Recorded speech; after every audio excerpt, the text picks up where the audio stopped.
Hello dear students, welcome back to my channel physics SPC. Electromagnetic induction का एक question. An iron core coil is connected in series with electric bulb with AC source. Important ये है, AC source से connected है। DC source से connected होगा तो कहानी बिल्कुल ही अलग हो जाएगी। As shown in the figure, when iron piece is taken out of the coil, iron piece taken out of the coil, the brightness of the bulb will be. चार चॉइस दे रखी हैं और ये क्वेश्चन दे रखा है।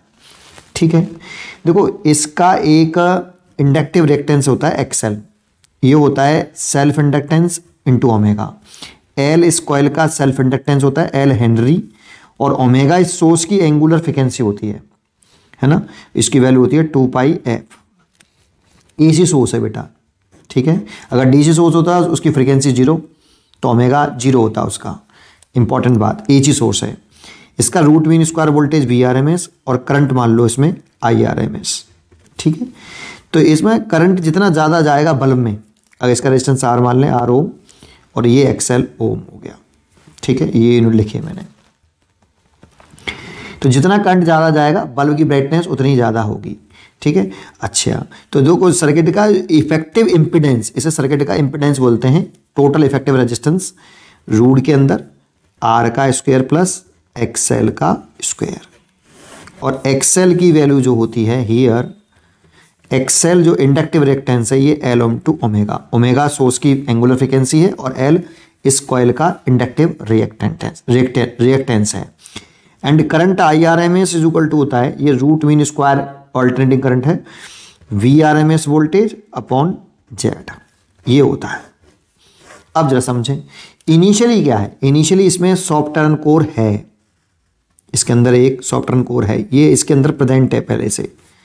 इसकी रिलेटिव परमेबिलिटी वेरी लार्ज होती है बेटा, म्यू आर। तो जब आपका एक कंसेप्ट समझ लीजिए छोटा सा, जब आपका ये कोई सोलिनॉइड है या इंडक्टर है, इसमें अगर कोई क्या है सॉफ्ट आयरन कोर है, तो इसका जो सेल्फ इंडक्टेंस आपने पढ़ा हुआ ये फॉर्मूला, एल जो होता है ये μ0 μr एन उसके नंबर ऑफ टर्न्स हैं A/L होता है।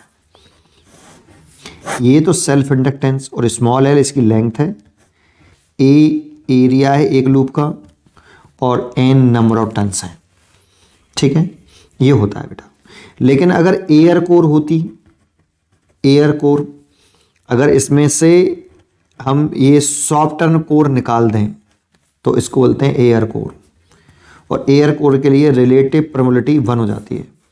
तो अब सेल्फ इंडक्टेंस कितना हो जाएगा, L dash μ0 N square A/L हो जाएगा। तो यहाँ यही कंसेप्ट है, बस इतना। तो देखो शुरुआत में L है, फिर इसमें से क्या हटा दिया है आपने, iron piece taken out of the coil, iron piece को रिमूव कर दिया है। दैट मीन्स ऐसे कर दिया, ऐसे बना दिया, एयर कोर बना दी। ठीक है, तो ऐसे करने से सेल्फ इंडक्टेंस पे क्या इफेक्ट पड़ा। देखो पहले L इतना है, ये इतना है, तो देखो ये μr टाइम्स है बेटा, L is equal to μr times of L dash. तो सेल्फ इंडक्टेंस डिक्रीज हो गया है। जैसे ही आयरन कोर को निकालोगे तो सेल्फ इंडक्टेंस डिक्रीज हो जाएगा, तो L घटेगा। आयरन कोर को रिमूव कर दोगे तो L घटेगा, और L घट रहा है तो XL भी, L अगर डिक्रीज हो रहा है तो XL भी घटेगा।